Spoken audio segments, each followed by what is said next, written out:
таджикском рэпе снова движение. Кто-то возвращается с мощной лирикой, кто-то выпускает качающий дрил, кто-то неожиданно читает рэп вместе с блогерами, а кто-то уже готовится на международный уровень. Вы готовы? Погнали! Начнем с человека, имя которого стало синонимом лирика. Абада. Выпустил новое хоум-видео, где зачитал очень сильный душевный текст. Минимум постановки, максимум настоящего рэпа. И именно за это его любят слушатели.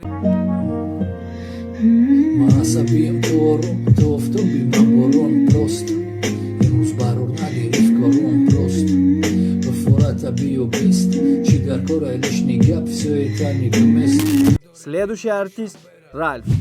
Он выпустил тизер к новой лирической песне под названием «Тухабар Надори». Это красивое R&B звучание, атмосферная подача и очень приятная мелодика. Талантливый человек, талантлив во всем. Тухабар Надори, Тухабар Надори.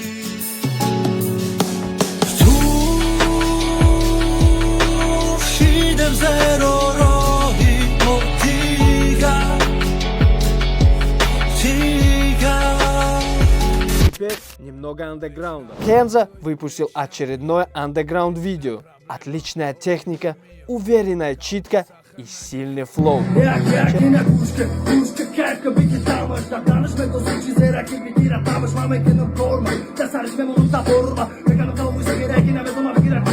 Дальше энергия улиц. Ямада выпустил кочевый дрил, и сразу чувствуется, этот парень реально понимает музыку. Стиль, подача, энергия. Все в одном месте. За это Рэп FM его очень уважает. Жги дальше, брат. Рэп FM рядом.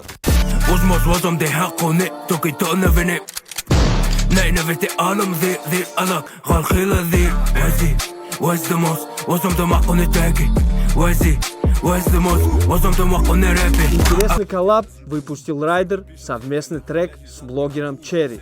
Сказать, что плохо? Да нет. Черри зачитал вполне достойно.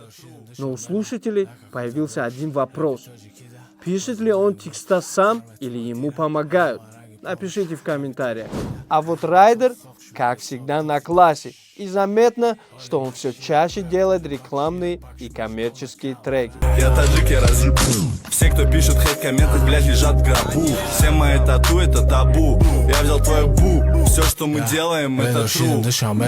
Да какой-то блокш. Рэпи таджики, да, взимаем глокш. Сарветыма тира, менава ранги помощь. Рэпи таджики, да, ахама хок-хокш. Бай соп, токи-токш. Фостер, финалист первого Рэп FM Open Mic, выпустил видео под названием 50 Cent Vibe. И надо сказать честно, Фостер очень сильно прокачал свою читку на английском языке. Рэп FM видит в этом огромный потенциал и сейчас планирует сотрудничество с ним, чтобы помочь развить его талант на международный уровень. Many people told me stop rapping, go get a job. But what's the difference either way? I'm spitting chips at the club. I don't need nobody, I'm just dealing with myself. That me too, face to face with the devil himself. I was shy kid with no strength, now I got feelings on my chest, like I'm playing chess with my fate. Tying up my band and a chickie on the band and Вот такие новости сегодня в мире таджикского рэпа. Кто из артистов зацепил больше? Пишите в комментариях. С вами были Рэп FM News. И помните, рэп жив, пока есть те, кто говорит правду в микрофон.